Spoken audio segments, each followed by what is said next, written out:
Este libro es una guía de ayuda a la clase media española, a las familias, para ayudarles a sacarle partido a la crisis o al menos a sobrevivir a la crisis sin perder demasiado poder adquisitivo. Porque lo que se va a producir en los próximos meses y años es un proceso de inflación galopante, de inflación elevada, que va a hacer que las familias que tengan ahorros y que tengan algo de dinero vean mermada su capacidad, su poder adquisitivo. En España tuvimos nuestra primera crisis, nuestra propia crisis, que fue la crisis del ladrillo. Nosotros teníamos una burbuja y la burbuja explotó.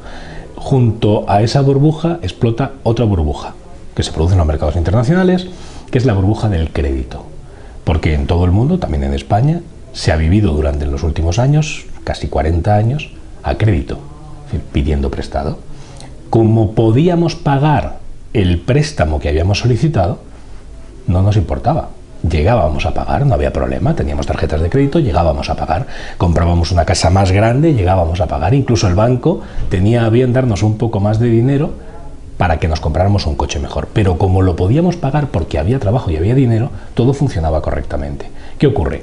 Que llega un momento en que se le da dinero a lo que el profesor Abadía dice los ninjas, ¿verdad? Se le da dinero a gente que no está capacitada para pagarlo. Esa burbuja crece, crece, crece, crece y llega a reventar. Y cuando revienta esa burbuja, quiebran empresas, quiebran bancos. ¿Y qué es lo que hacen los gobernantes? En lugar de dejar que los bancos quiebren y que las empresas que lo han hecho mal se vayan a la ruina, y arruinen, por tanto, a sus accionistas, pero, digamos, afecten a una parte del mercado y no al todo, como eran tan grandes, tenían tantos accionistas y se podía ir tanta gente a la ruina, lo que hacen es inyectarles dinero a las empresas. Imprimir dinero de la nada, para tapar los agujeros de esas empresas. Y nacionalizan los grandes bancos, Lehman Brothers, se compran la General Motors. Quiere decirse, con dinero que sacan de la nada, los gobernantes tapan agujeros. Esos grandes agujeros, tapados con dinero de los contribuyentes realmente, porque forma parte de la deuda, o de la deuda del futuro, con ese dinero tapan los agujeros de la crisis y se piensan que ya está el asunto resuelto. Y no es cierto. Y ahora viene lo más divertido del asunto, porque entramos en la segunda fase de la crisis, que es la que no nos han contado, pero es la que viene, la de la deuda soberana.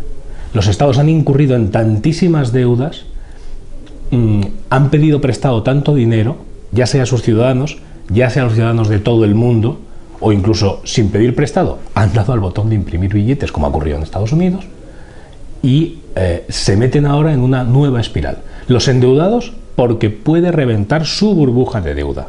Y ya no estamos hablando de empresas y de ciudadanos, hablamos de estados.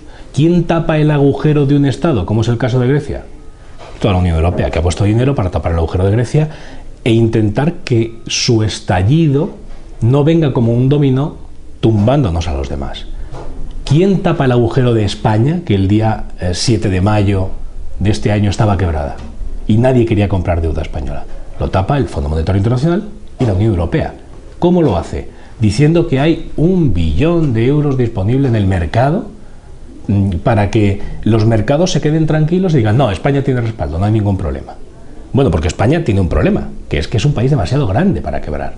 Si nosotros quebramos, no somos Grecia. Nosotros hacemos polvo a la Unión Europea. La hiperinflación es un fenómeno monetario, pero es un fenómeno social también.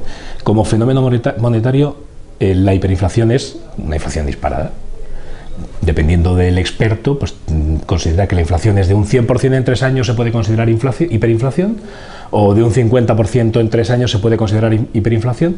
En cualquier caso, es una inflación muy alta, que es el fenómeno que vamos a vivir en los próximos años. Hay países donde el fenómeno de la hiperinflación puede estar más cerca, como es el caso de Estados Unidos, donde vemos que el dólar no para de depreciarse, y hay países donde puede estar un poco más lejos ese fenómeno. Pero en cualquiera de los casos vamos a tener devaluaciones competitivas de las monedas, porque el dólar se va depreciando y el resto de monedas mundiales, aunque no se hayan impreso tantas, aunque no estén tan depauperadas como puede estarlo el dólar, lo cierto es que van a tener que depauperarse, que ir a menos, simplemente para competir con el dólar, para poder seguir exportando a Estados Unidos. Porque si no, sí que nos vamos a la ruina del todo. Ahora mismo no, este escenario de inflación galopante y de devaluaciones competitivas en el escenario en el que estamos, de crisis, no es revertible, no tiene vuelta atrás. Solamente puede caminar hacia adelante. Sería revertible si los gobernantes anclaran de nuevo las monedas al patrón oro o a un patrón. Pero no un patrón que ellos inventen, porque ahora el Fondo Monetario Internacional lo que está intentando sugerir es crear un patrón con una cesta de monedas más los derechos especiales de giro, que es una especie de moneda que no conocemos, pero que la emite el Fondo Monetario Internacional, y algo de materias primas, quizá oro, quizá metales preciosos. Con esa cesta crearía una especie de sustento a las monedas mundiales, pero sería también falso. No sería real, no estaría atado al valor real de algo, como puede ser el oro o como puede ser la plata. Si no es así, al final, bueno, pueden darle una cierta estabilidad al sistema durante un tiempo, pero al final nuevamente entraremos en la misma dinámica. Fotocopias, más fotocopias, más fotocopias, más billetes, más fotocopias, y al final, nuevamente inflación. La crisis no ha terminado, en absoluto.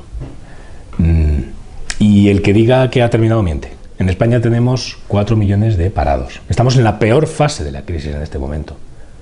Pueden medir peores, pero esta es la peor desde que empezó la crisis. Cada día los estados están más endeudados. Cada día la moneda vale menos. La situación cada vez es más crítica. Alemania crece. Pero Alemania está creciendo porque está exportando a Estados Unidos. Los países están intentando aguantarse mientras llegan las siguientes elecciones. En noviembre en Estados Unidos hay elecciones. En los países europeos dentro de poco empieza a haber ya oleadas de elecciones. Los gobernantes son cortoplacistas, no son estadistas, ninguno son estadistas. Ni siquiera Obama, que hay gente que cree que Obama nos va a sacar de esta, no. No son estadistas. No son hombres de Estado que tomen la decisión real de afrontar la situación con valentía y decirnos a la cara lo que está pasando. No, no lo van a hacer. Porque necesitan que creamos que hay brotes verdes. Necesitan que creamos que tengamos confianza en el sistema. Esa confianza nuestra nos hará consumir. Y si consumimos, las cosas irán a mejor. Seguramente, pero seguirán siendo fantasmagóricas. Seguiremos viviendo en una mentira. Podremos sobrevivir un poco más, pero las cosas no están bien. En el contexto en el que estamos ahora, la gente debe pensar que la riqueza del pasado no va a volver de forma inmediata.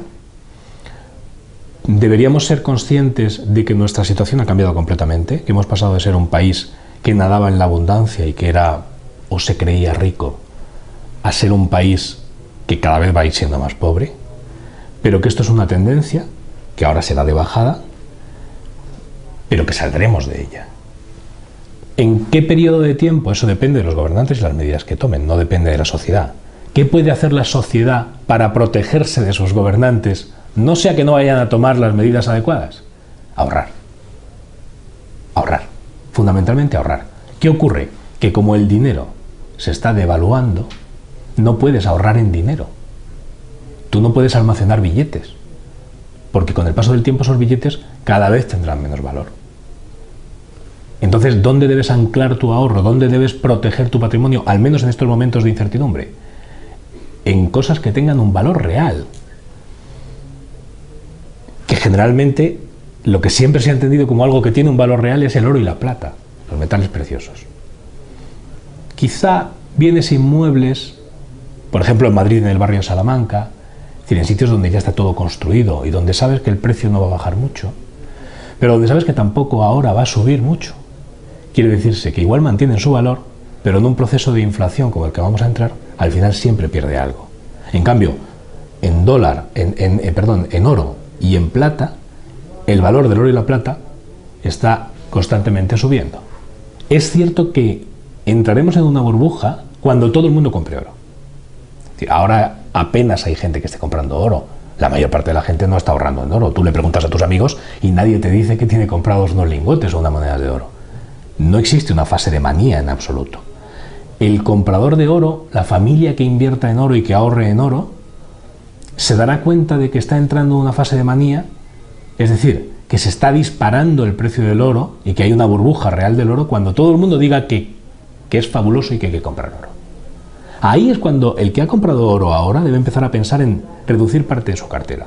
Empezar a pensar, no reducirla directamente, empezar a pensar en reducir parte de su cartera. La ley de los 3/3 es un invento propio, adaptado de las teorías de ahorro de los grandes gurúes del ahorro de Estados Unidos y de Canadá. ¿Qué proponemos en la ley de los 3/3? Pues que cada persona de sus ingresos detraiga una parte, un tercio, para el ahorro. Es decir, que de todo lo que ingresamos al mes, dediquemos el 33% a ahorrar. La mayor parte de los amigos a los que les cuento esta teoría me dicen que estoy loco. Porque ahora mismo, tal y como está España, es imposible que una familia pueda ahorrar el 33% de sus ingresos. Es evidente. Pero yo no planteo eso como un talibán del ahorro. Yo lo planteo porque es nuestro objetivo final. Pero si llegamos al 20% del ahorro de nuestros ingresos, sería maravilloso. Incluso si llegamos al 10% de ahorro de nuestros ingresos, sería fabuloso. Porque ahora mismo España no es especialmente ahorradora como país. Somos un país más de cigarras, tocando la guitarra, que de hormigas trabajadoras que van depositando su ahorro y van haciéndose una previsión.